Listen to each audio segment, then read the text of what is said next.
বন্ধুরা, কেমন আছো সবাই? আমি ভালো আছি, আশা করছি তোমরা সবাই খুব ভালো আছো। তো অনেকে অনেক কিছু টিপস দেয় রান্নাঘরের বিষয় নিয়ে, রান্না নিয়ে, ছোটোখাটো জিনিস নিয়ে, অনেক কিছু বিষয় নিয়ে লোকে টিপস দেয়। আজকেও আমি একটা টিপস দিচ্ছি। এইটা এটা কি জিনিস দেখতে পাচ্ছ? এটা একটা মৌসম্বি লেবু। এই লেবুটা কি কাজে লাগে, আমি কি করতে চলেছি দেখো। অনেকে তো মৌসম্বিটা কিভাবে কাটে, এইখান দিয়ে কেটে দেয়। আমি চাকু দিয়েই কাটতে অভ্যস্ত, তাই জন্য আমি চাকু দিয়েই কাটি। তো এই দেখো, এটা কাটলাম। লোকে যেটা করে দা দিয়ে পুজো আশ্রা বা নিজেদের খাওয়ার জন্য এটাই করে। এই যে কেটে নিলাম, ঠিক আছে। এইভাবে কেটে লোকে কি করে, এইভাবে পুরোটা কাটে, এইভাবে পুরোটা কাটে, এইভাবে কাটে। কেটে ওই চোকলাগুলোই থাকে, আমরা এটাকে এরকম করে মুখে চুষে খাই অনেক সময়, তাই না? কিন্তু আজকে আমি তোমাদের একটা খুব সুন্দর টিপস দিচ্ছি বা শিখিয়ে দিচ্ছি, যেটাতে তোমার অনেক সময় এটা না তেতো তেতো লাগে। আমরা যদি অনেক সময় মুখে দিই আর এই স্কিনটা থাকে তো অনেক সময় তেতো তেতো লাগে। তাই জন্য দেখো, একটা খুব সুন্দর প্রসেস শেখাচ্ছি। সেটা হচ্ছে, সেটা তুমি দা দিয়েও করতে পারো কিংবা তুমি চাকু দিয়েও করতে পারো। আমি এইটাকে দেখো, আমি সবসময় এটা করি। এই যে দেখো, ছোটো ছোটো করে আমি এই সাইডগুলোকে কেটে নিলাম, ছোটো ছোটো করে কেটে নিচ্ছি, দেখতে পাচ্ছ? পুরো লেবুটাকে আমি এরকম ছোটো ছোটো করে কেটে নিলাম। অনেকে ভাববে, বাবা এভাবে কাটছে কেন রে বাবা, কিন্তু এটা অনেক সুন্দর লাগবে তোমাদেরকে ইউজ করতে, মানে এইটাকে খাওয়ার জন্য। এই যে কাটা এরকম ছোটো ছোটো করে কাটলাম, সব ভাগগুলো দেখতে পাচ্ছ, এই দেখো। তো এইবার এই ওপর থেকে দেখো, দাঁড়া এখান থেকে নিই, এই দেখো এরকম করে খুলবে, দেখো খুলে যাচ্ছে, দেখতে পাচ্ছ? এই দেখো পুরো চোকলাটা ওপর থেকে, এই দেখো একদম পুরো সুন্দরভাবে খুলে আসলো।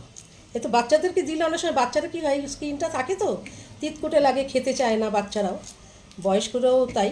কারোরই একটা তিতকুটে জিনিস খেতে ইচ্ছা করে না। দেখো আমি কি সুন্দর করে একটা সাইড দিয়ে যখন দেখবে যে এইটা মাংসটা চলে আসছে, তা সেই দিকটা দিয়ে করবে না, আর একটা সাইড নিয়ে নেবে, ঠিক আছে? দিয়ে দেখো পরিষ্কার হয়ে গেল। এবার আমি কি করব, তোমরা করবে এটাই। দা দিয়ে, যারা বেশিরভাগ লোক দা দিয়ে কাটে, আমি আসলে বাংলার বাইরে ছিলাম, ওখানে দা পাওয়া যেত না, সেই জন্য আমাদের চাকু দিয়ে কেটে অভ্যেস হয়ে গেছে। তো আমি সব কিছু, মাছ মাংস বলো বা সবজি বলো, শাক পাতা বলো, সব কিছুই আমি দা দিয়েই কাটি। তো আজকে এই টিপসটা তোমাদেরকে দিচ্ছি। তোমাদের কেমন লাগলো নিজেরা একটুখানি, নিজেরাও এটা ইউজ করবে, বুঝেছো? নিজেরাও এইভাবে করবে। এই দেখো পরিষ্কার হয়ে গেল, দেখতে পাচ্ছ? যতটা পারছি তোমরা দা দিয়ে, যারা পারবে দা দিয়ে করবে, যারা দা দিয়ে পারবে না, চাকু দিয়ে পারো, তারা চাকু দিয়ে করবে। আমি পুরোটা ছিঁড়ে নিলাম।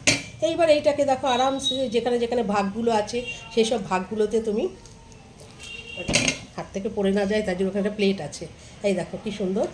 এই দেখো ভাগগুলো একদম এরকম করে নিলে, এখান থেকে এগুলোকে তুমি চাকু দিয়ে হোক দা দিয়ে হোক ভেতর থেকে বীজগুলোকে ফেলে দিলে, এরকম করে পুরো মৌসম্বিটা কিন্তু, ওটা রসও বেরোয় না। এই দেখো পুরো মৌসম্বিটা কিন্তু আমি খুলে ফেললাম। এই যে বীজগুলো হাতের কাছে চলে আসছে, দিয়ে দিচ্ছি ফেলে। তো কেমন লাগলো বলো এই প্রসেসটা? দুই একবার ট্রাই করবে, প্রথমবার হয়তো নাও হতে পারে। দুই একবার ট্রাই করবে, দেখবে একদম হাতের মুঠোয় চলে এসছে। এই দেখো মৌসম্বিগুলো, এগুলো একটু বাদে খাবো আমি, সেই জন্য কাটলাম। ছেলের জন্য একটা কেটেছি, আমার জন্য একটা কেটেছি। তো এটা যখন কাটছিলাম তখনই আমার মনে পড়লো, আচ্ছা আমি এই টিপসটা তো তোমাদের দিতে পারি না, সেই জন্য এই টিপসটা তোমাদের দিলাম। পুরো মৌসম্বিটা এখানে দেখো কাটা হয়ে গেছে সুন্দর করে।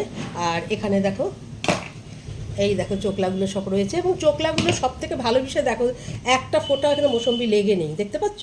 মানে তোমার কোনো ওয়েস্টেজ হবে না, পুরোটাই তুমি খেতে পারবে। যেমন আমরা যখন পুরো স্কিনটা রাখি, মৌসম্বিটা মাঝখান দিয়ে কেটে কেটে আমরা যখন এইভাবে খাই, এখানে কিন্তু অনেক মৌসম্বি থাকে, সবটা খাওয়া যায় না, কেন কি মুখের মধ্যে তিতকুটে লাগে। তো তুমি কি করবে, এই দেখো পুরো একদম স্কিন দেখো, এক ফোঁটাও মৌসম্বি লেগে নেই, পুরো স্কিনটা দেখেছো পরিষ্কার। তো তোমরা এই প্রসেসে কিন্তু মৌসুমিটা খেতে পারো, বাচ্চাদের দিতে পারো। বাচ্চা তো হলো, জিনিস নষ্ট হলো না, আর তিতকুটে লাগলো না, আর ব্যাস সব দিক থেকে এটা খুব ভালো রইলো, হাত চ্যাটচ্যাটে হয়ে রয়েছে। তো চলো বন্ধুরা, ভালো থেকো, সুস্থ থেকো। আর কেমন লাগলো আমার টিপস অবশ্যই করে তোমরা নিচে 2 লাইন লিখে জানিও, তাহলে আমি এরকম যা যা জানি তোমাদের সাথে আবার শেয়ার করবো। Thank you.